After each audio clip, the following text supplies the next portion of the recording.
Chairman of the Economic and Financial Crimes Commission, Abdulrasheed Bawa, says more governors are currently under the radar of the anti-graft agency for suspicion of money laundering. The EFCC chairman refused to disclose the exact number and identity of those the commission is currently investigating. The EFCC boss says that the huge amount of the country's currency that has left the Central Bank of Nigeria has made trailing financial crimes difficult.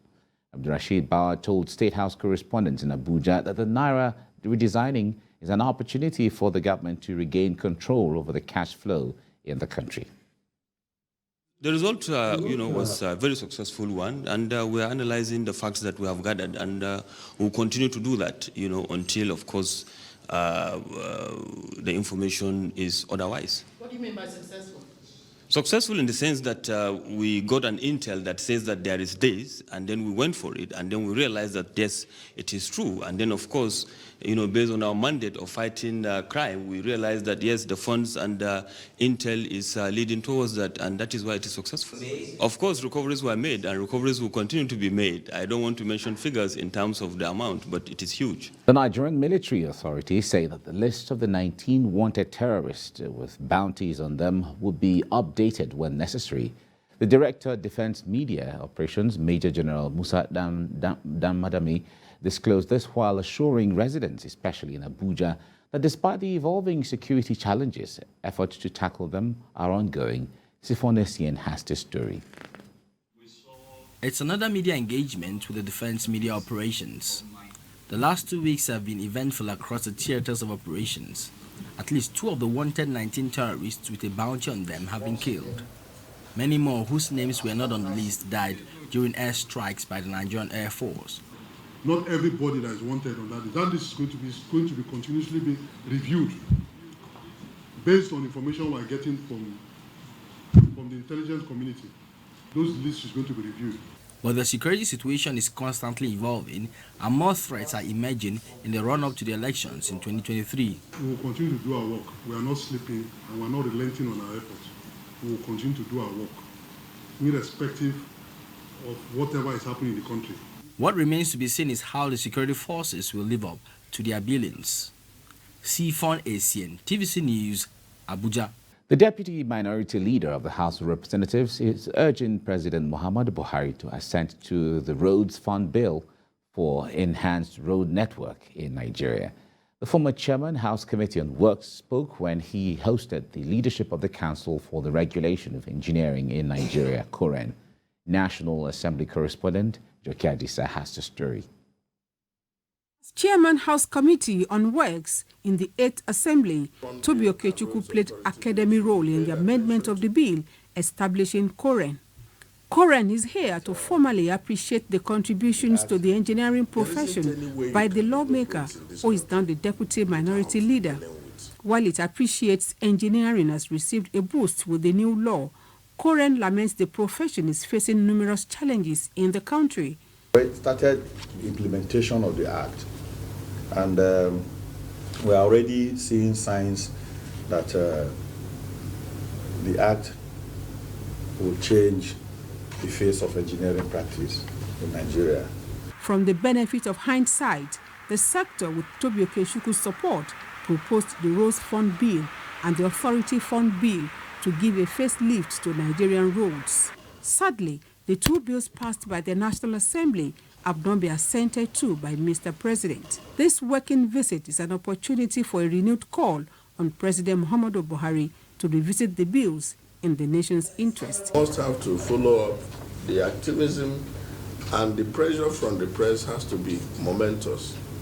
Anybody who tells you that road construction in this country can get any golden era without those road fund bills passed into law, or without Mr. President signing, is a joke.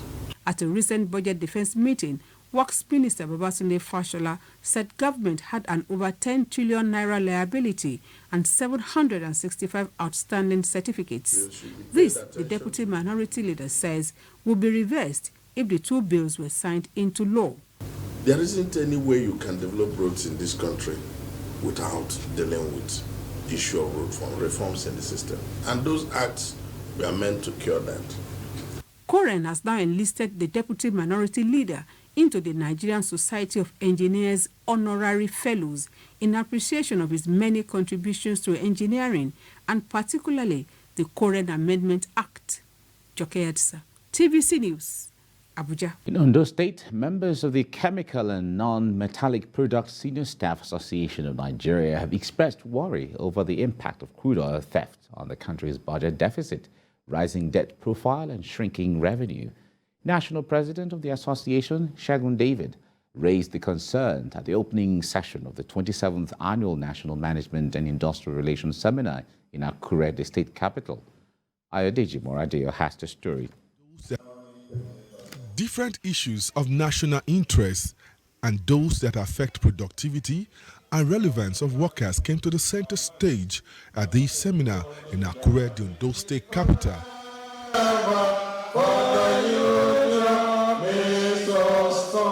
Put together by the Chemical and Non-Metallic Products Senior Staff Association of Nigeria, the seminar gave leaders of the union opportunity to take a critical look at the economy and its adverse effects on the workforce. See the light. When there's darkness. The national president of the association, Segun David, said emerging trends are putting pressure on the traditional employer-employee relationships. He expressed concern over the rise in the country's debt profile and shrinking revenue base. Politics and economy are interconnected. The choices made by politicians are also influenced by economic imperatives and social factors. The influence of politics on the economy is so monumental that it touches the economic life of every person and businesses. He urged the government to find a way out of this quagmire which has put the country in serious economic problems. Clearly, we need a leader who has the heart for the people, who is basically interested in the citizen and in the development of the country. Not selfish leaders, not leaders who are just there to massage their egos, just to answer the name president. The General Secretary of the Trade Union Congress of Nigeria, 2UC, wants government to think outside the box and come up with policies that will transform the economy. Government to sit up and think outside the box. You know, Nigeria's situation is peculiar.